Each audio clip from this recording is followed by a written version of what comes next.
Mikal, obviously you guys had a little bit of an offensive drought, and they were able to get back in the game down the stretch of that fourth quarter. Just what did you see on both ends of the floor during that span?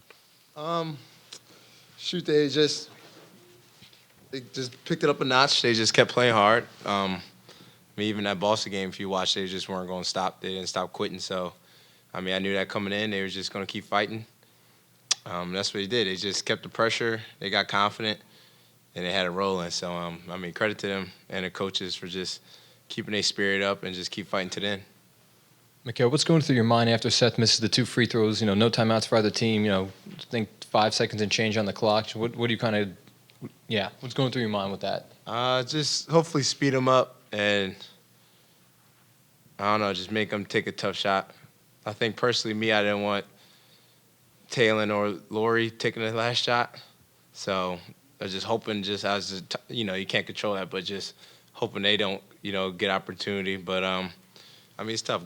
Go full court, 5 seconds with defense and stuff right there. I was just hoping for a stop.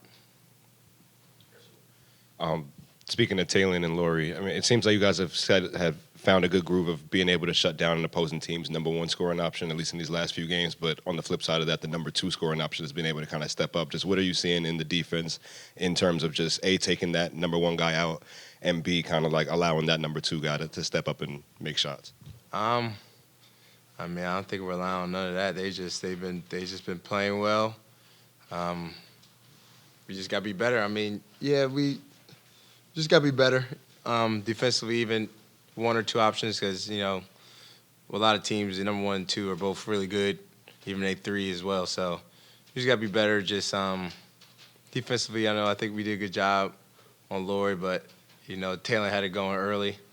You just gotta be mindful and just not just one person, but everybody else.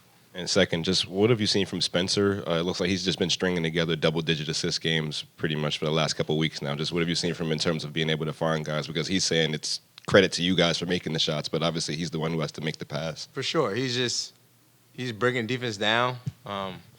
He's just so skilled offensively, so and he's quick, so he can get past somebody, and then he just finds it. So I know he's thinking us, but he's the one that's, getting in the paint or making the read so we get open looks. But he's just been reading the game and when to be aggressive and score and when to pass, and I think he's doing a pretty good job. Like, actually a really good job, honestly. So much made, obviously, at the end of the game, but you guys built a 23-point lead there. What was working for you specifically in the third quarter and then, obviously, the early fourth? Just getting stops. That was the biggest thing. Scored 26 in the third. Just getting stops and trying to get out. Drawing fouls. We was in the bonus for a while. But yeah, just guarding. That's the biggest thing.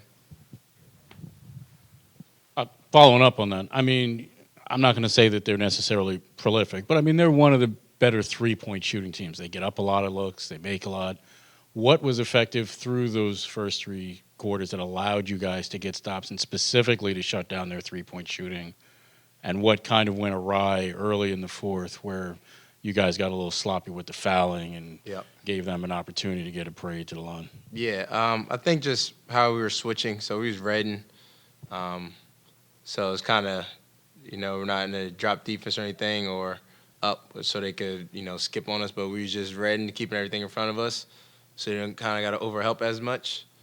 And I think we just did a pretty good job with that, just helping each other out. And, even the guys that can shoot, just try to run them off the line a little bit, make it tough on them on the catch and shoots.